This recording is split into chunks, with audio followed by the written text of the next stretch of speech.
Good morning, good afternoon, good evening, good night, good day to you. Depending where you are in the world, we're doing the nighttime devotion from the devotional Maranatha. The title today, Any Idols Here? Question mark. 1 John 5:21. Little children, keep yourselves from idols. Serious matter. Every true child of God will be sifted as wheat. And in the sifting process, every cherished pleasure which diverts the mind from God must be sacrificed. In many families, the mantel shelves, the stands, the tables are filled with ornaments and pictures. The thoughts, then, which should be upon God and heavenly interests, are brought down to common things. Is not this a species of idolatry? Should not the money thus spent have been used to bless humanity, to relieve the suffering, to clothe the naked, and to feed the hungry? Should it not be placed in the Lord's treasury to advance his cause and build up his kingdom on the earth? This matter is of great importance. It is urged upon you, us, to save us from the sin of idolatry. Blessing would come to our souls if we would obey the word spoken by the Holy One of Israel. Thou shalt have no other gods before me. Many are creating unnecessary cares and anxieties for themselves by devoting time and thought to the unnecessary ornaments which their houses are filled with. The power of God is needed to arouse them from this devotion, for to all intents and purposes it is idolatry. He who searches the heart desires to win his people from every species of idolatry. Let the word of God, the blessed book of life, occupy the tables now filled with useless ornaments. Spend your money in buying books that will be the means of enlightening the minds in regard to present truth. Grasp the word of the Lord as the treasure of infinite wisdom and love. This is the guidebook that points out the path to heaven. Oh, that we would search the scriptures with prayerful hearts and with a spirit of surrender to God. That we would search our hearts as with a lighted candle and discover and break the finest thread that binds us to the worldly habits, which divert our mind from God. We should plead with God to show us every practice that draws our thoughts and affections from Him. God has given His holy law to us as His measure of character. By this law, we should see and overcome every defect in our characters. We must sever ourselves from every idol and link ourselves to the throne of God by that golden chain of grace and truth.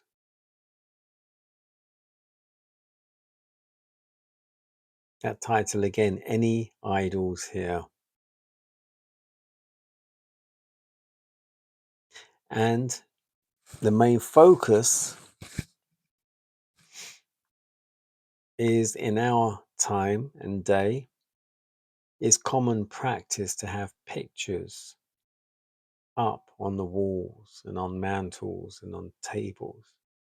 Pictures of our loved ones, of our parents, of our children, of relatives passed on.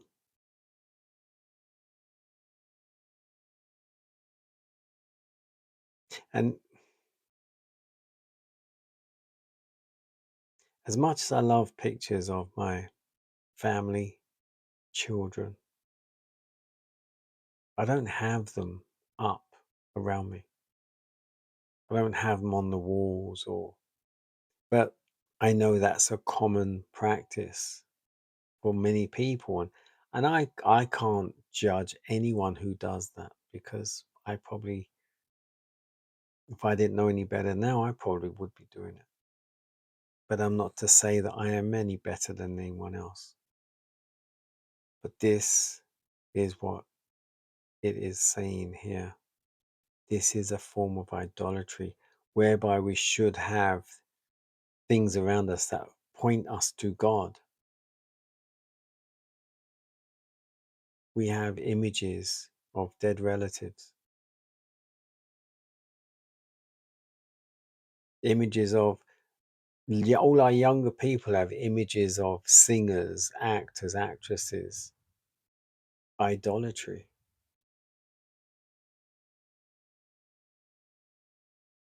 Yes, some would say, but it's just innocent, and it's not. It's ignorance. And I'm not calling them ignorant.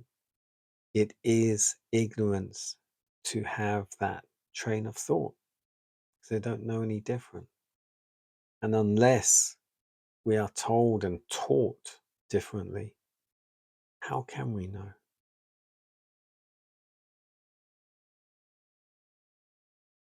I remember I've been coming to church for 21 years now. And I remember it was a year or two into coming to church, I had the opportunity to go to Washington, D.C. And I had the opportunity to go to the Seventh-day Adventist Church at Capitol Hill. And we were waiting. I was there with my friend. We're sitting there waiting for the service to begin. And I thought, okay, they're going to be starting soon. Let me just go to the toilet. So I went and I said, excuse me, do you have a bathroom? So I went to the bathroom. And when I finished, I could hear all the music and singing and everything. I thought they started. But they said, oh, you can't go back in yet until they've finished singing and everything. I thought, okay.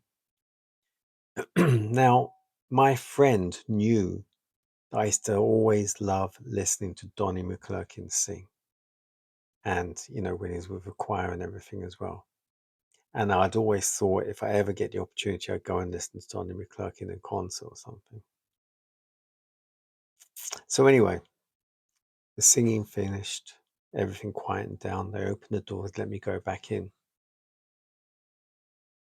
And I sat down next to my friend, and they said, oh, you missed a really good singer. I said, oh, okay, that's a shame.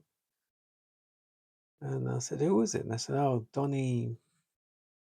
I said, Donnie McClurkin. They said, yeah, that's him.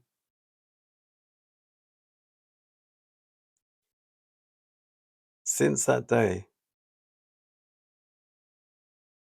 I realized I was putting him up there. And since that day, I haven't really been thought too tough about wanting to go and see anyone in concert or anything like that and here, it's all about idolatry. Someone singing is ministering. And if their ministering blesses you, then that's God using them. It's not the person. Same as preaching.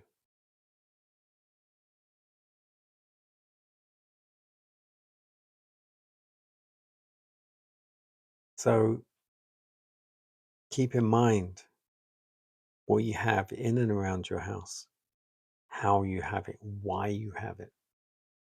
Ornaments, pictures, idolatry.